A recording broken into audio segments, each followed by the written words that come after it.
क्या आपने कभी सोचा है मुस्लिम लॉ में एक वुमेन डाइवोर्स के तुरंत बाद या हस्बैंड के इंतकाल के तुरंत बाद शादी क्यों नहीं करते हैं?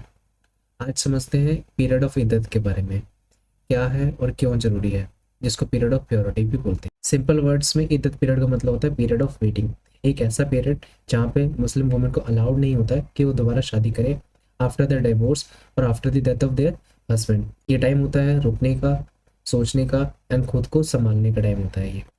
पर सवाल ये है कि ये जो रूल है इद्दत पीरियड का, ये बनाया क्यों गया है? सबसे पहला जो रीज़न है इद्दत पीरियड का वो ये है, अगर वुमेन प्रेग्नेंट है तो बच्चे की पहचान के लिए कि बच्चे का असली फादर कौन है, ताकि फ्यूचर में कोई भी डिस्प्यूट अराइज ना हो।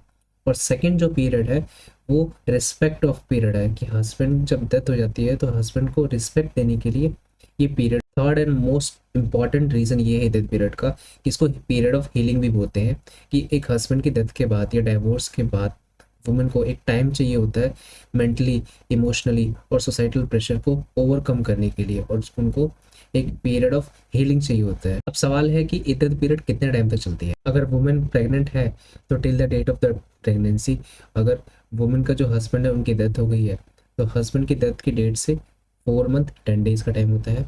अगर डाइवोर्स का टाइम है तो 3 मंथ का टाइम होता है, या फिर 3 मेंस्ट्रुअल पीरियड का भी टाइम। तो समझ लो इद्दत पीरियड सिर्फ एक रिस्ट्रिक्शन पीरियड नहीं है, ये हीलिंग पीरियड है, एक रिस्पेक्टफुल पॉज है। यह एक मुस्लिम लॉ का थॉटफुल एंड बहुत ही ज़्यादा इमोशनल पार्ट भी कह सकते हो आप। अगर वीडियो पसंद आया हो तो लाइक करो और कमेंट में बताइए कि नेक्स्ट वीडियो किस टॉपिक पर होना चाहिए।